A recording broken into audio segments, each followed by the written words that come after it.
हम आज आप सभी को एक हल्का सा वीडियो बना करके आप सभी तक पहुंचाने का प्रयास कर रहे हैं। इसके लिए सबसे पहले आप दंडासन में बैठेंगे, उसके बाद में धीरे से पद्मासन में आ जाएंगे।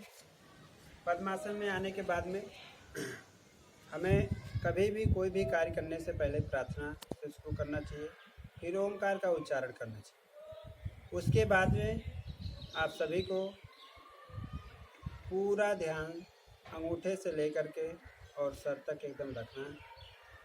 हमें देखना है हमारा शरीर एकदम स्थिर हो जाना चाहिए।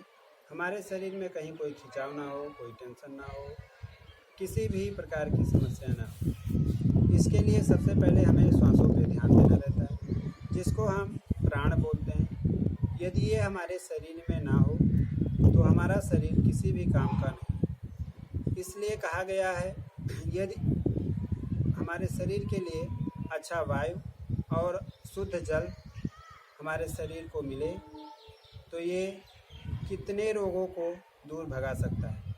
इसलिए हमें सबसे पहले आज हम वायु पे बात करेंगे।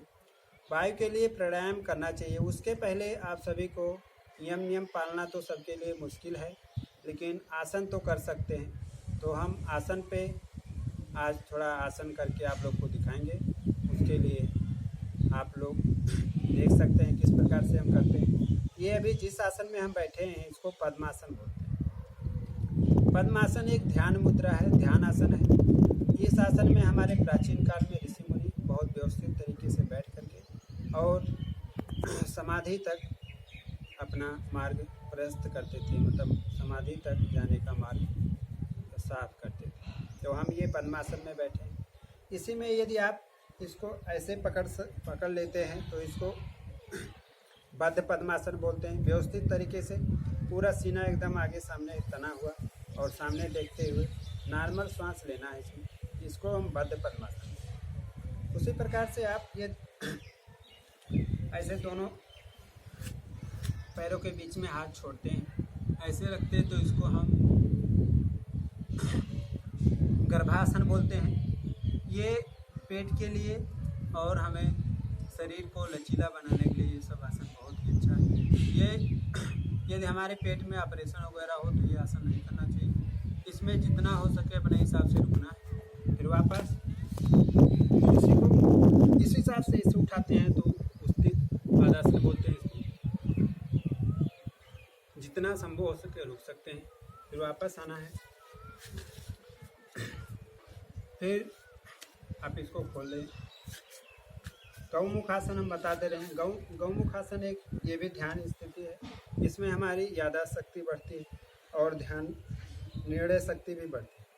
इस प्रकार से गौमुखासन बोलते हैं। ये सामने का पोज है।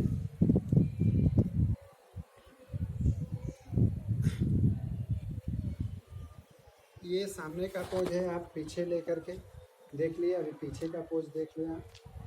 इस प्रकार से होता है व्यवस्थित तरीके से।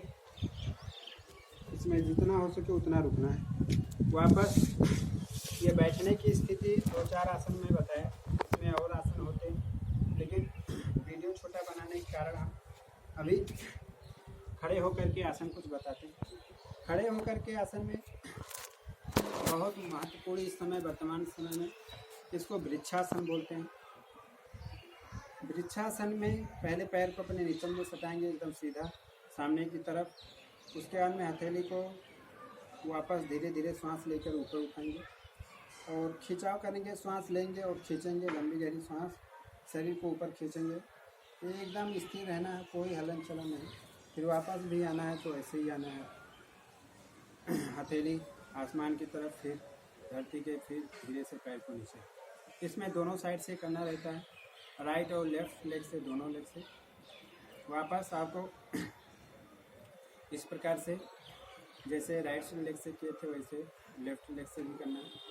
वापस हथेली को आसमान की तरफ नॉर्मल सांस लेते हुए हाथ को ऊपर उठाएंगे और शरीर को खींचेंगे। क्षमता अनुसार रुकना रहता है। ये यदि समय के अनुसार किया जाए, जिसकी हाइट वगैरह ना बढ़ता हो, तो ये बहुत ही अच्छा है। ताड़ासन इसमें कर लेते हैं। ताड़ासन के लिए हमारा पैर एकदम सीधा, दोनों पैर सटा हुआ, और कंधे के लेवल हाथ को उठाएंगे वापस आसमान की तरफ। फिर हाथ को ज्वाइंट करके अपने सर पर रखेंगे, हथेली आसमान की तरफ। लंबी गहरी सांस लेके शरीर को खींचेंगे, वापस पंजे के बल खड़े हो जाएंगे। पूरा शरीर पे ध्यान देना है कि हलन चलन नहीं होना चाहिए, एकदम स्थिर। वापस क्षमता अनुसार रुकना है, फिर धीरे धीरे वापस आना है जिस प्रकार से गए थे। इसमें तिर्यक ताड़ासन भी होता है। वापस इसी प्रकार से लंबी गहरी सांस लेंगे और पैरों के बीच में 1 से 1.5 फीट का अंतर ले लेंगे। फिर वापस लेफ्ट साइड में झुकेंगे ऐसे। चेहरे पे कोई तनाव नहीं होना चाहिए, एकदम स्थिर चेहरा होना चाहिए और हाथ एकदम सीधा होना चाहिए। इस प्रकार से वापस आ जाना। ये 2 से 3 बार कर लेना रहेगा। वापस कटी चक्रासन इसको बोलते हैं।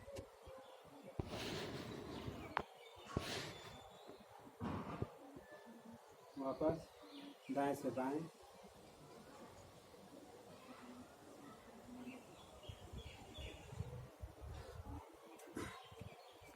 वापस हाथ ऊपर उठाते हुए हथेली वापस ऊपर।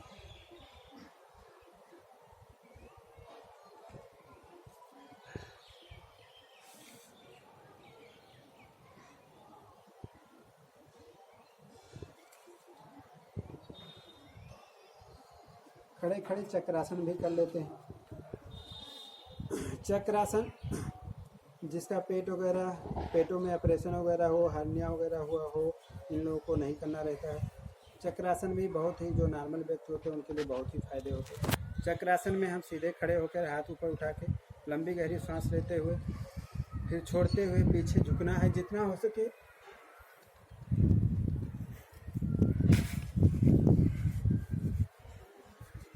ये खड़े खड़ी चक्रासन। आवश्यकता अनुसार रुकेंगे, फिर वापस आ जाना है।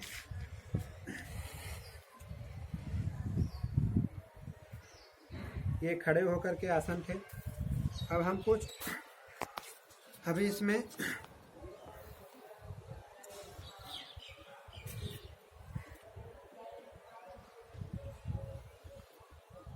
बकासन इसको बोलते हैं। ये बैलेंसिंग आसन भी है।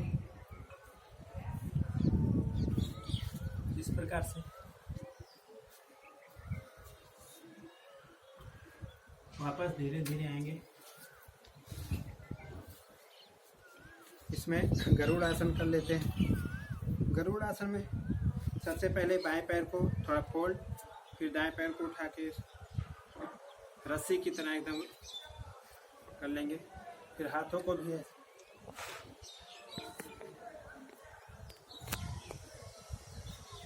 वापस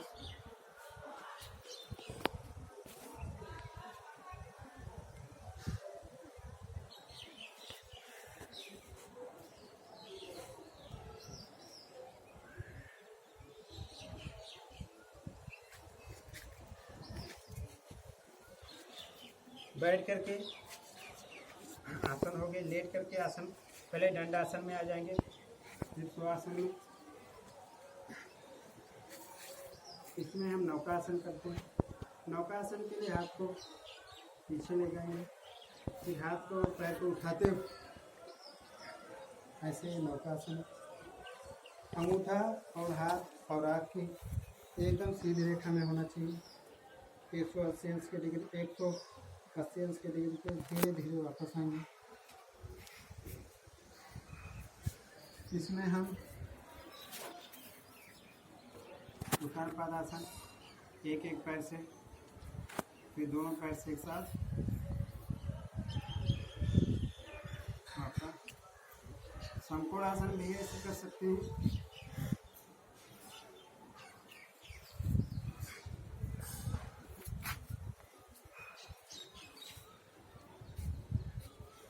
करड़ी आसन, वापस जितना हो उसके ऊपर उठे खींचेंगे शरीर को और बुद्धि को एकदम टच कराएंगे हृदय से।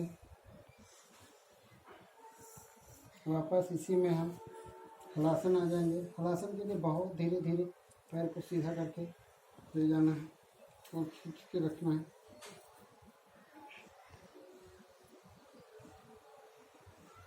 इसमें कुछ लोग ऐसे हाथ को आगे चला लेते हैं।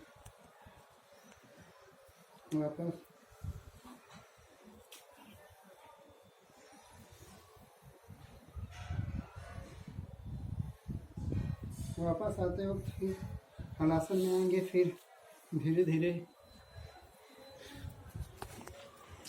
वापस आ जाएंगे। इसमें मत्स्यासन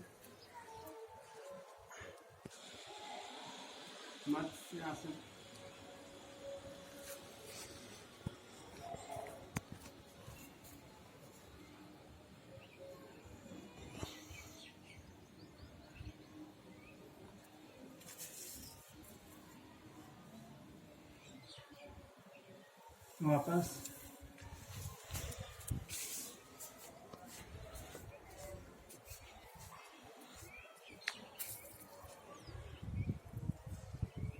जिसका अभ्यास करना है चक्रासन का, तो वो पहले लेट करके वापस पैर को ऐसे फोल्ड करेंगे, फिर वापस ऐसे आएंगे इस प्रकार से, वापस ऐसे खड़े हो जाएंगे। ये लेट करके चक्रासन करने के लिए जिसका अभ्यास करना, वापस धीरे धीरे वापस आ जाएंगे।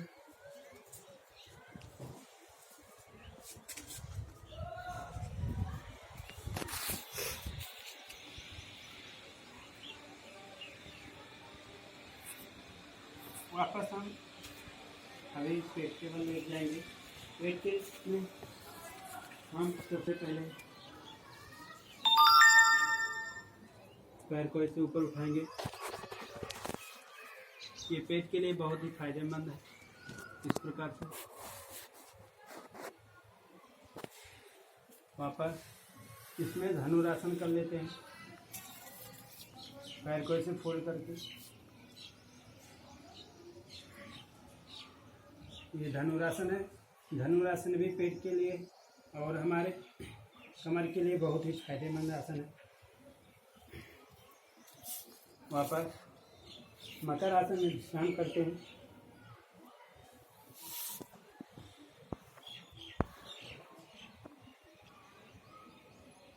फिर वापस पूर्ण धनुरासन कर लेते हैं।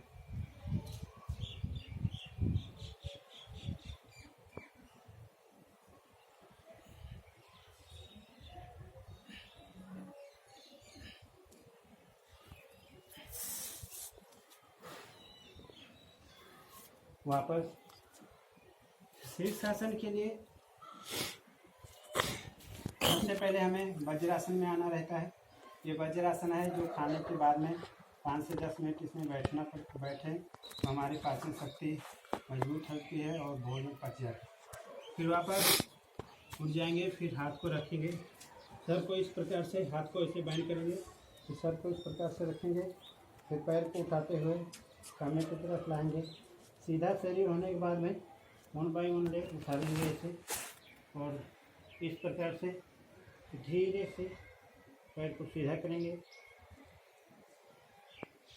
वापस पूरा पैर सीधा। इसमें हम आधा घंटा तक रुक सकते हैं, अपने क्षमता अनुसार रुकना रहता है। शीर्षासन हर आसनों का राजा कहा गया है, बहुत अच्छे से कर सकते हैं हम लोग। फिर वापस भी ऐसे ही आना है। कुछ लोग बहुत जल्दी सीख जाते हैं, वैसे नहीं आना है, ऐसे वापस आना है इस प्रकार। इसके बाद में खड़े होकर के आसन करना रहता है। शीर्षासन के बाद फिर आपको हम बैठ करके पश्चिम मुक्तासन बता रहे। पश्चिम मुक्तासन में दंडासन में आने के बाद में ये हलासन करते हैं तो पश्चिम मुक्तासन बहुत ही अच्छा होता है। पश्चिम मुक्तासन में दंडासन में सीधा बैठ के हाथ को ऊपर उठाएंगे, शरीर को आसमान की तरफ, फिर वापस एक दूसरे हाथ जोड़ लेंगे। फिर इस प्रकार से करते हैं कुछ लोग, सामने की तरफ देखते हुए, और लंबी गहरी सांस को शरीर को खींचेंगे। धीरे धीरे सांस छोड़ते हुए ऐसे झुकेंगे ऐसे, और मुझसे गेम घुटन से सेट कराएंगे इस प्रकार से। वापस इसमें दोनों अंगूठे को ऐसे पकड़ के व्यवस्थित ऐसे घुटन को जमीन पे, सर को घुटनों से वापस। इसी में आपको जानु सिरासन होता है। राइट लेग को पहले हम होल्ड करते हैं और हाथ बगल में ही रख के हाथ को उठाएंगे, सांस लेते हुए शरीर को ऊपर खींचेंगे ऐसे, फिर वापस इस प्रकार से झुकेंगे ऐसे।